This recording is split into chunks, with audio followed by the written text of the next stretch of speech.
Welcome everyone to the third and last part of this final upgrades video series.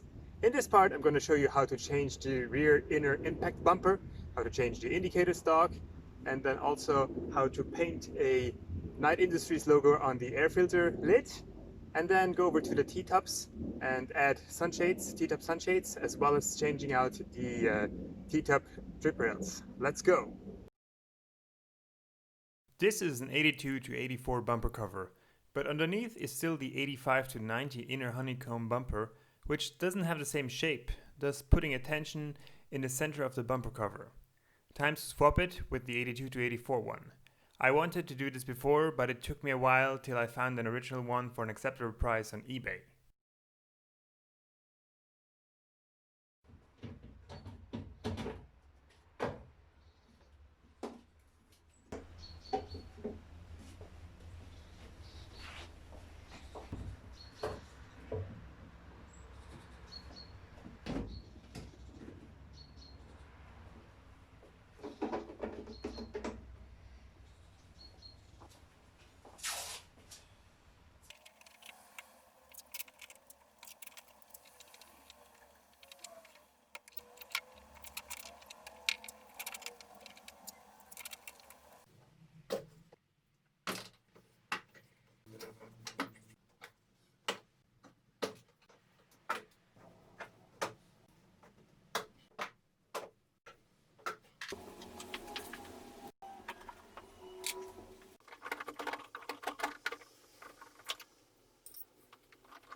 So there's just one tiny little difference that I noticed between the 82 inside bumper and the 91 is that on the 82 the attachment is here on the outside, whereas on the previous one it was here. Well, there's no plastic to hold this in, and luckily there is a hole here on the outside, but I'm gonna have to drill it out a little bit for the bolt to go through. Reinstalling is a simple process. Since I had removed the rivets before, I'm using bolts, washers and nuts on the outer two connections and simple pointed bolts and washers on the inside, because I can't reach from behind the bumper to install the nut.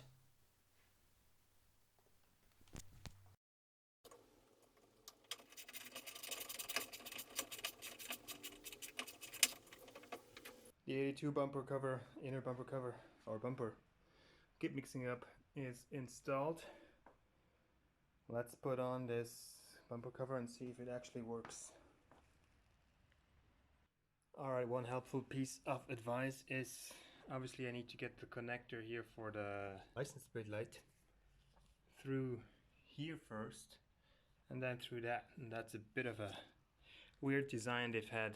So what I did is get a cable and then attach the end. We'll guide it through here, then on top of there, and then on top of this to the connector so I can guide it through.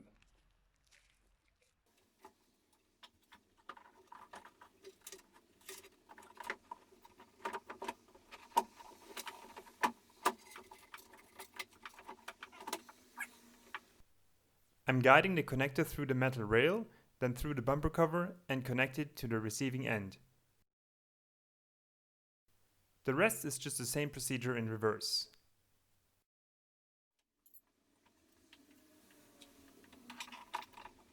While I'm reinstalling the taillights, I'm making sure they actually work.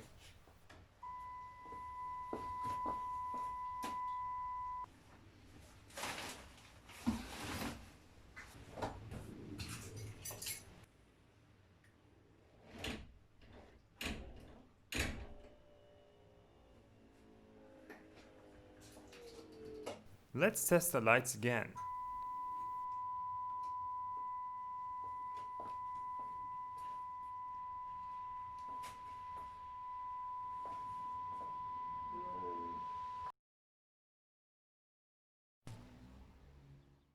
This is the old factory indicator stalk with cruise control.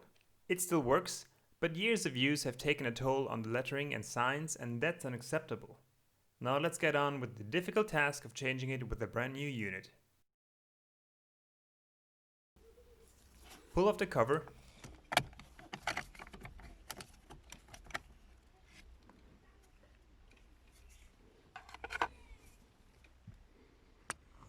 Now unclip the electrical connection.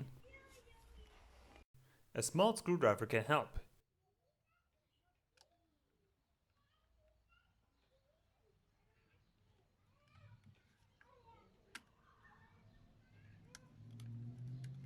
Now simply pull the indicator stalk out.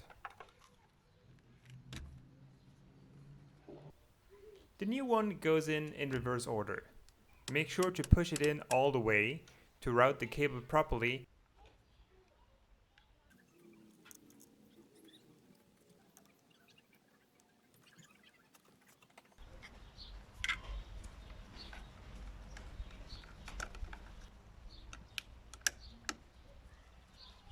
And to test everything.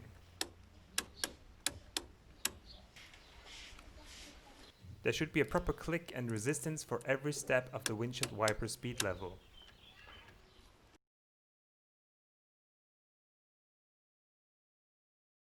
I've always found that my KITT's engine bay needed a bit more color. A proper Knight Industries logo on the air filter lid is what it needs. First, I take some measurements. Then I take a roll of vinyl window cover with one sticky side on which I'm drawing the shape of the infamous Knight Industries helmet. The aim is to end up with a black helmet on red background, just like on KITT's Gullwing. I inspired myself from a logo I found on the internet and printed it out. I wanted to give it my personal touch, shape and size, drew it to my liking and cut it out.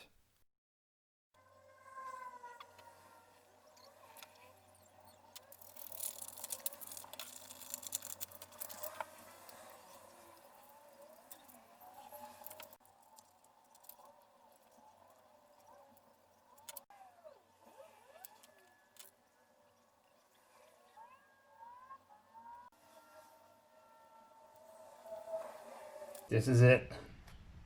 I'm putting this on because otherwise it's rolling up.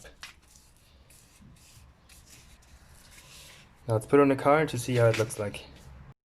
Alright, this is a rough sketch of how it's supposed to look like. Obviously I'm going to take the lid off, and then I'm going to clean the lid and repaint it black, just to have a nice coat of black.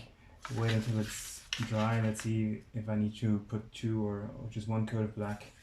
Stick this on, paint the lid red. Once that's dry, I'm going to take this off. So we'll have the black underneath, and then I'm going to clear coat everything. That's the plan.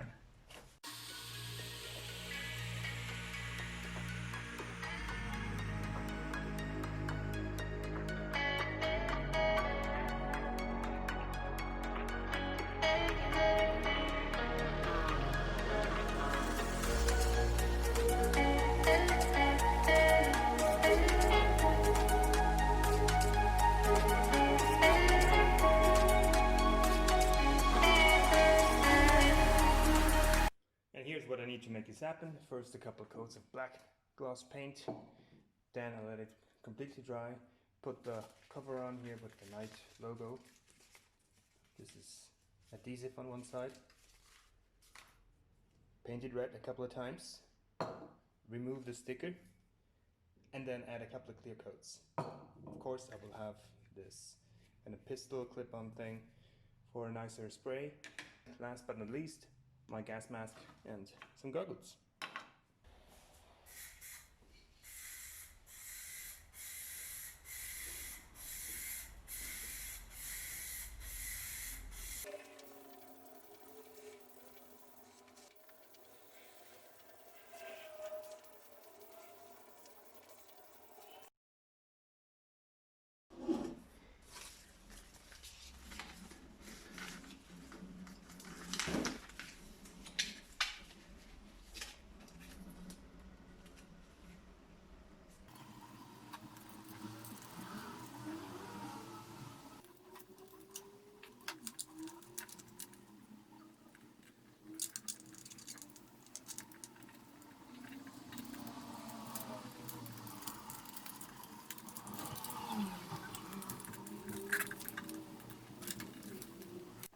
This vinyl wrap doesn't stretch enough to fit properly the shape of the lid, so I'm making some relief cuts and patch the holes with tape.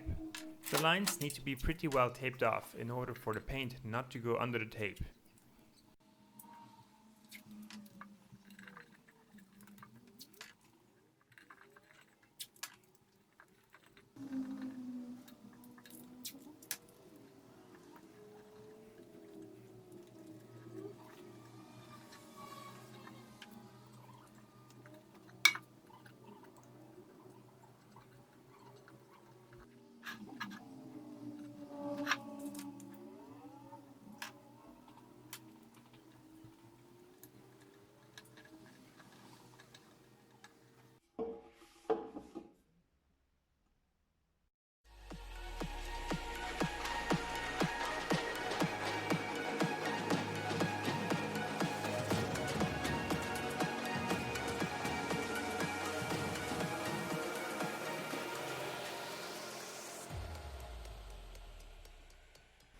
I'm taking off the wrap while the paint is still somewhat wet, so the lines don't crack.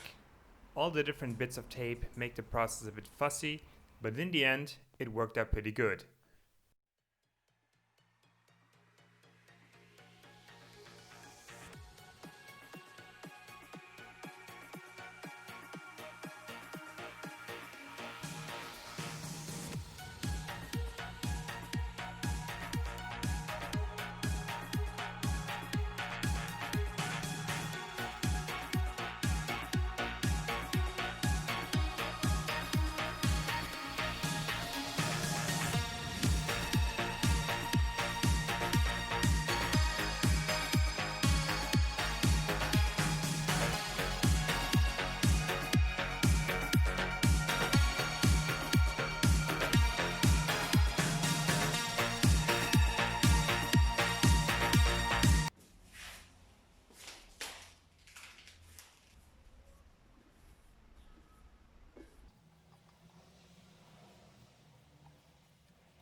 And here we have the final result. I don't know about you, but I think this looks absolutely amazing. I absolutely love the red and the black and the gray combination here, and the fact that I have here the Knight logo, the Knight Industries logo that goes over the different edges with the helmet. I mean, it's not a perfect paint job. Obviously, it's not a professional job. It's something that I've done by myself at home, but I absolutely love what it does to the engine bay. It really upgrades the entire look of it, and it gives it something specific to Knight Rider. I love the fact that the helmet part actually goes over the edges, gives it a bit more volume. I don't know, what do you think? Let me know in the comments.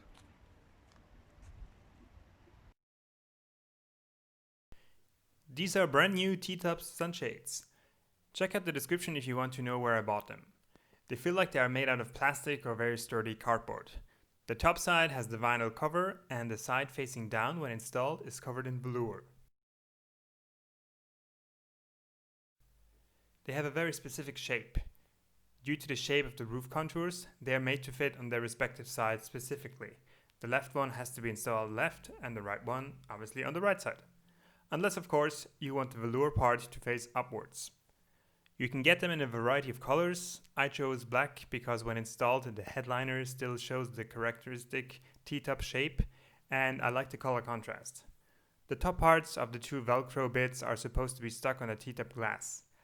I don't want that because it would look stupid when the sunshades are removed. You would still see the Velcro tabs on the glass. They're also necessary, as I shall demonstrate now. Place the sunshade on the roof frame. The edges of the sunshade should meet the A and B pillar covers. Bring the T-top glass in place and guide the ledge under the sunshade.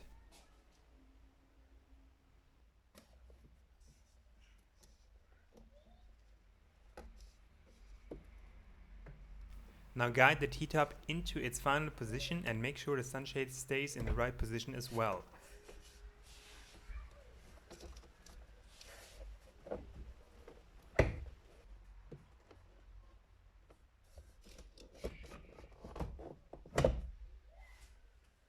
Done. Let's see it again from above.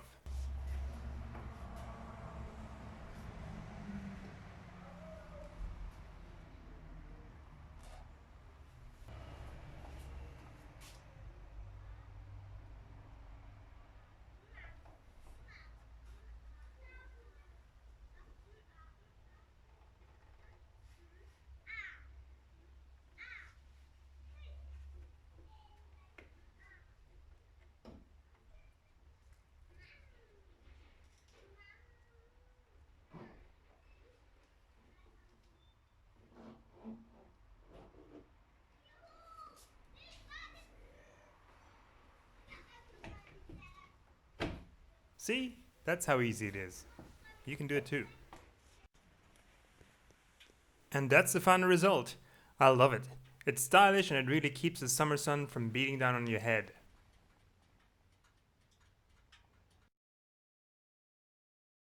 Let's take a look at these TTop drip rails.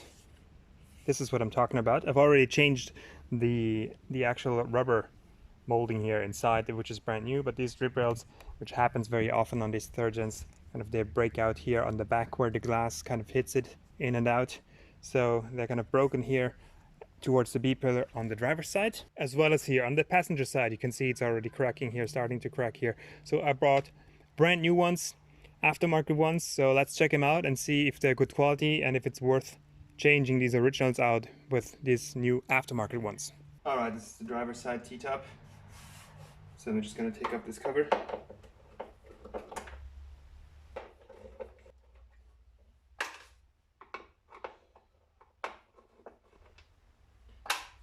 So these are Phillips screws. Now I need to take off the release latch, which is a Torx, a T20 Torx.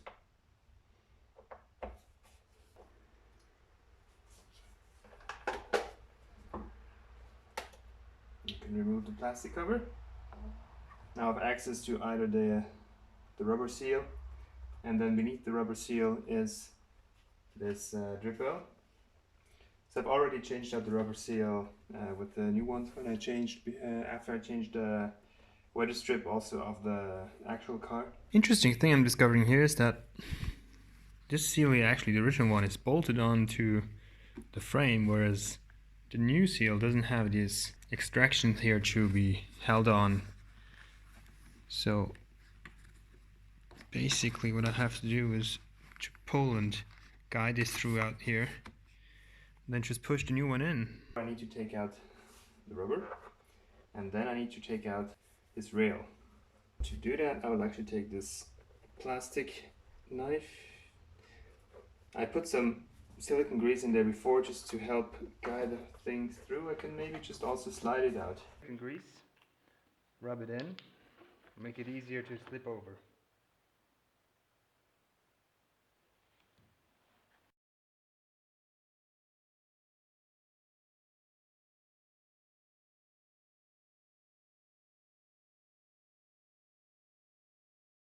It's probably easier just to pry it out.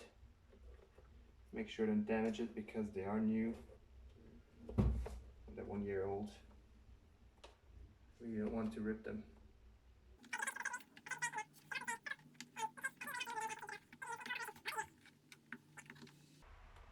Clip out one side, like so, and you can just pop it out. Hold this over here. Now there are 4 more Phillips screws in here that hold this rail in. Let me show you. These are the Phillips screws that hold the rail in. Obviously on mine it's all pretty clean because I've already gone through here to get the old rubber seal out here, the weather strip, and put this new one in. So you might have a little bit more work getting the weather strip out there, out of this rail.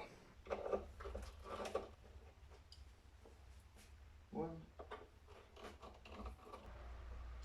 2, 3,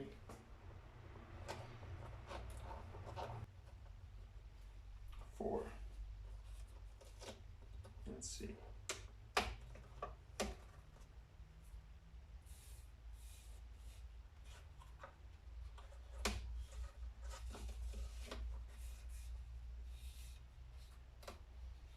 perfect. This comes off quite easily, nothing broken. There's even some padding out here. I can leave this. And here's the old piece. Just trying to compare it to the new one. It does have, the holes are lining up. The new one has this prongs here, one on either side, which are not necessary because they don't go into anywhere here, so I will have to cut them off first. But there's a little bit of 3M tape here, double-sided tape, which I will just have to remove this side before I put it on. So let's see, this is stuck on here slightly. Comes up pretty easily. Just a little bit of glue here.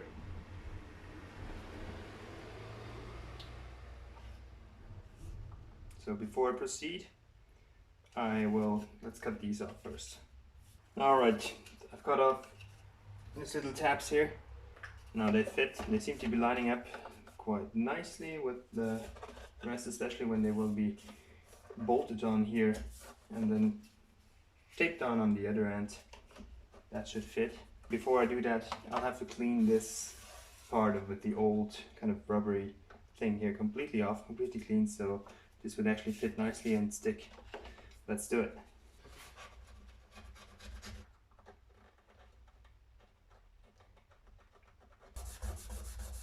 Actually, it's coming up nicely.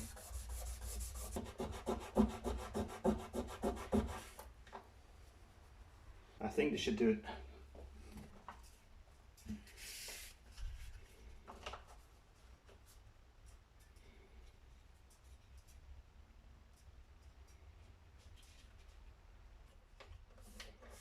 Let's see, there's a little bit of tension in the whole thing. I'm just going to remove here the cover on the double-sided tape. It wants to come off. Set it.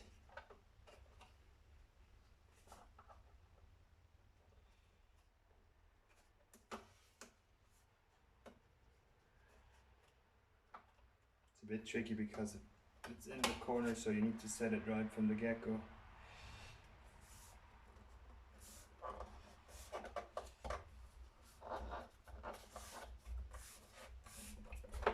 Press it all the way in and over. Rail.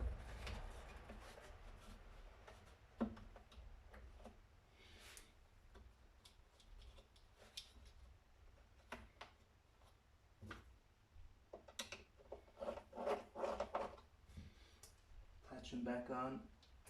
Position it. Just slightly bolting it down.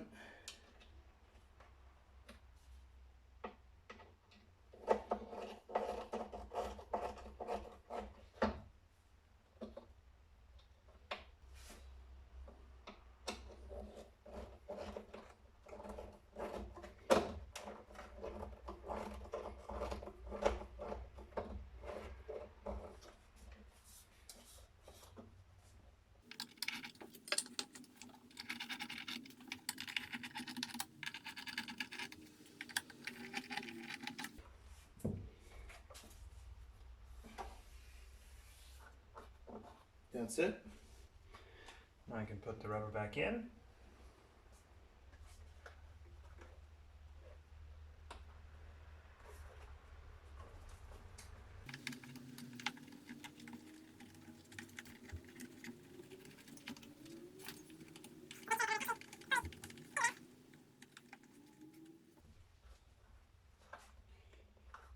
And you can always play around a bit with it.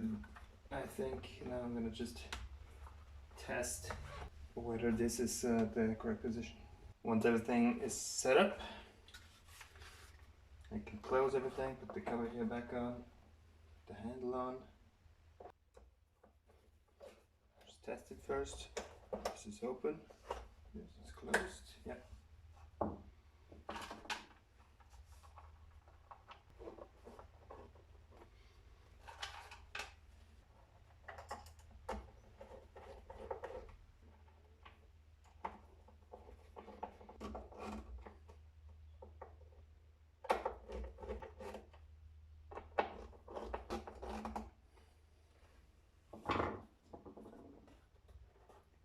a good press here. That's it. I know you can't tell so much on the video, but this glass is actually very filthy. So I'm taking it easy in the moment, and cleaning this up.